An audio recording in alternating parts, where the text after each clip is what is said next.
All right, so in this video, we're going to be talking about the law of cosines. And the law of cosines comes in essentially three different flavors, but they're all basically doing the same thing. It just depends on what sides you have and what sides are missing and what you call them.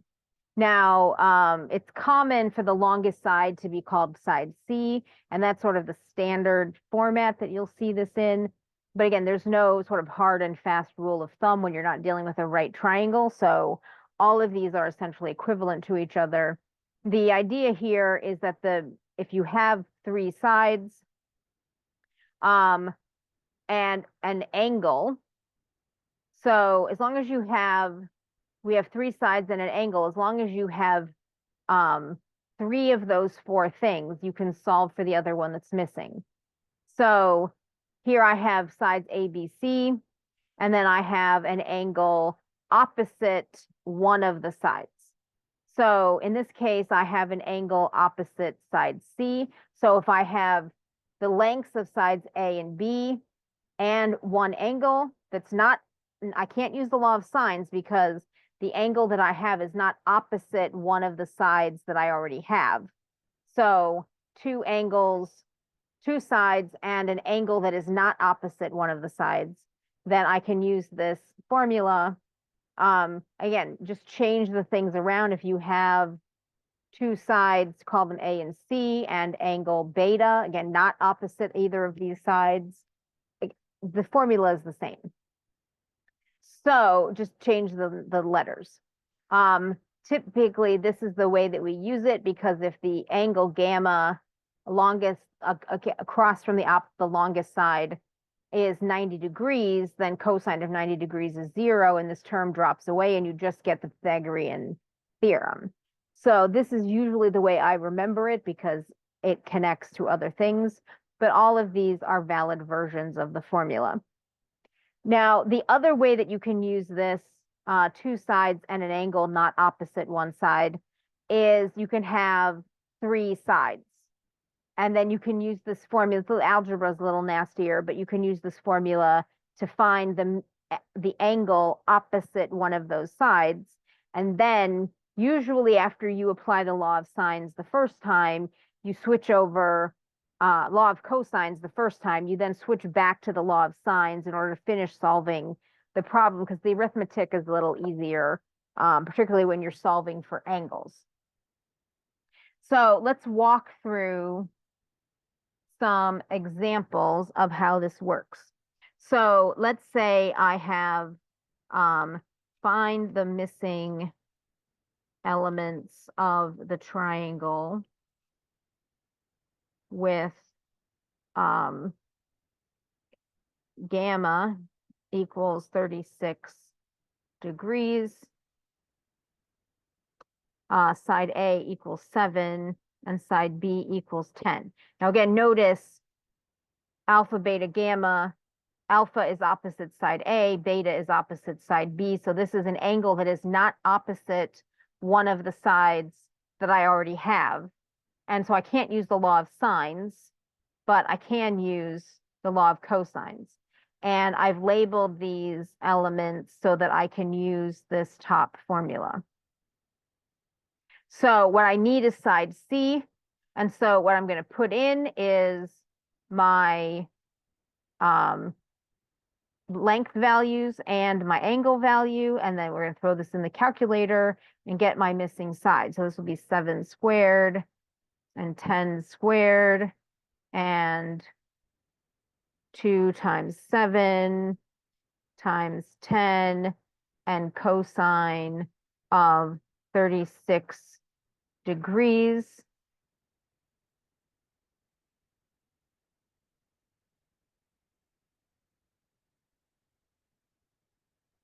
And if I throw that into my calculator, I'm going to get 7 squared plus 100, just 10 squared, minus 2 times 7 times 10 times cosine of 36. And of course, make sure that you're in degree mode because you don't want 36 radians.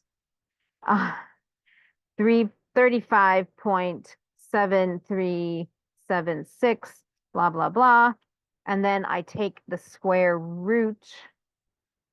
You only have to worry about the positive value, so that's a plus. Use all the decimal places until you get to the last step. So 5.97809, blah, blah, blah. And if I round that to the nearest tenth, I'm going to round this to 6.0. So I have a triangle that has a length of 7, 10, and 6 for my three sides. Great. So now that I've solved that, now I want to find the other angles, and then I would use the law of sines to, now that I have an angle that is opposite a side, I can do that. So sine gamma over C is equal to sine beta over B.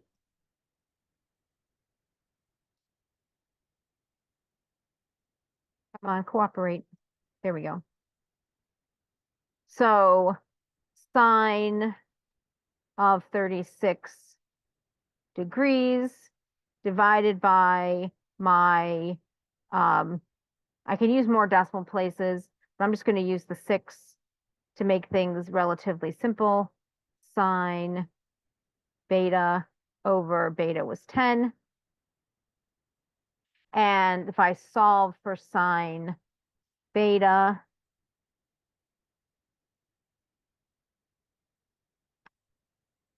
I'm going to get 10 times sine of 36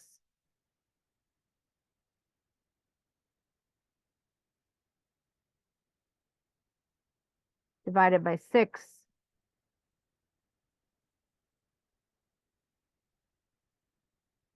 10 sine 36 divided by 6 is 0.9796, blah, blah, blah. And then I'm going to take the inverse sine of 0.9796, blah, blah, blah.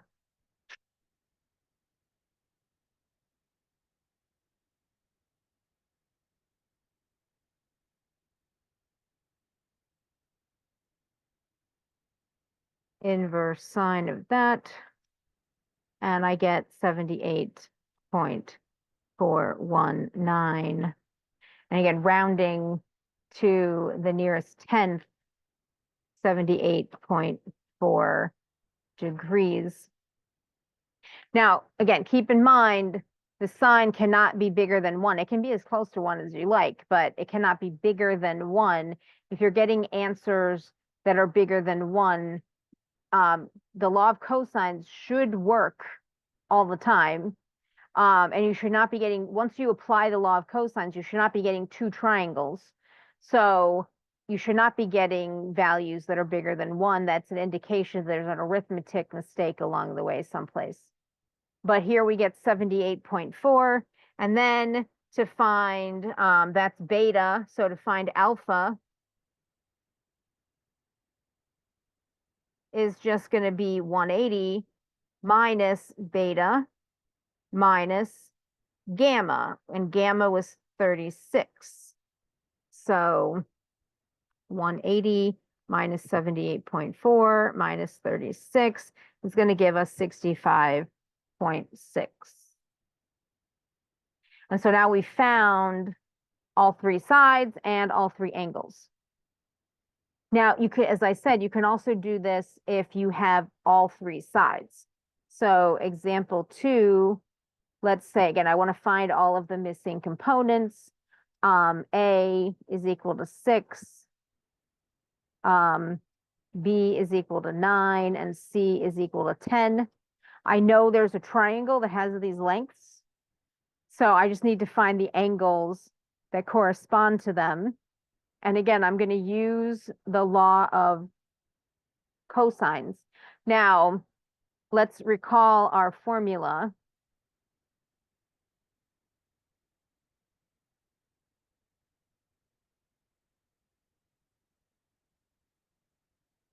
Now, in this example, I'm going to solve for cosine gamma. But I can certainly use it to solve for any of the other values as well. If I want to rearrange this so that I don't have to rearrange it later, I move my a squared and b squared over to the other side. So c squared minus a squared minus b squared. And then I divide by negative 2ab. And then I can get cosine gamma. So let's plug what we have in and see what we get. So again, the angle that we get will be opposite what we're calling side C. So this would be 10 squared minus 9 squared minus 6 squared divided by negative 2 times 9 times 6 is equal to cosine gamma. And if we do this arithmetic, do be careful with your parentheses. 10 squared minus 9 squared minus 6 squared is minus 17. And minus 2 times 9 times 6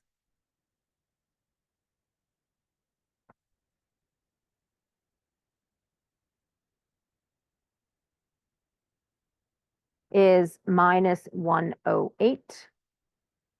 So minus 17 divided by minus 108 is going to give me 0.1574, blah, blah, blah. And then I'm going to take the inverse cosine of 0.1574. Again, carry as many decimal places as you can until you get to your angle.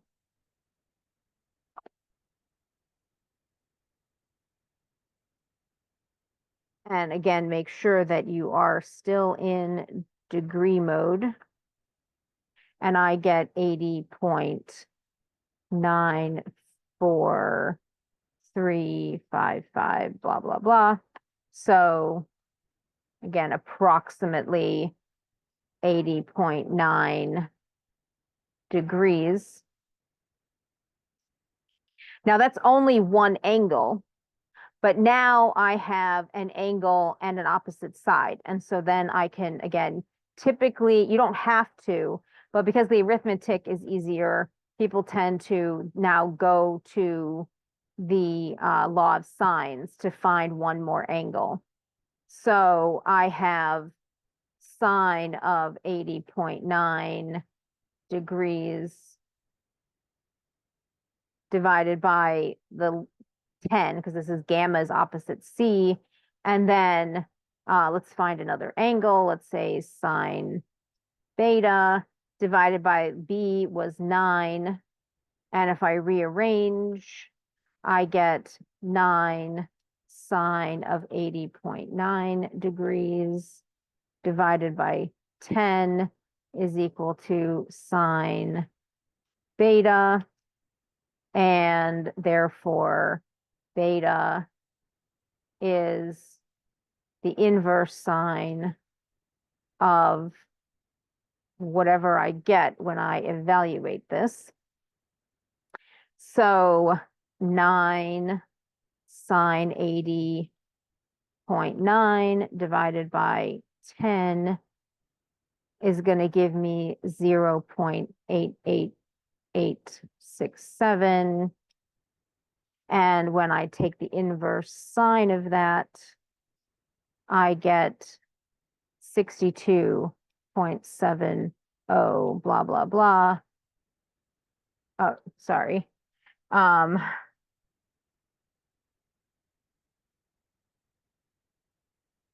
Inverse sine of that gives me 62.70, blah, blah, blah. Or again, essentially 62.7 degrees. And now that I have two angles, 180 minus 80.9 minus 62.7, that will give me the missing angle, 180 minus 80.9 minus 62.7 is giving me 36.4. And that makes sense because A was the shortest side by quite a bit. The angle also will be considerably smaller than the others. So the law of cosines, typically, again, we learn the law of sines first because we revert back to it after we find the first step in our solving process. You can use the law of cosines throughout the entire thing, but the algebra is a little bit more difficult. You have more things you have to keep track of in your parentheses. And so usually it's just not done. And the advantage here is that you don't have to worry about that second triangle because the law of cosines only produces one triangle, unlike when you're using the law of sines all the way throughout.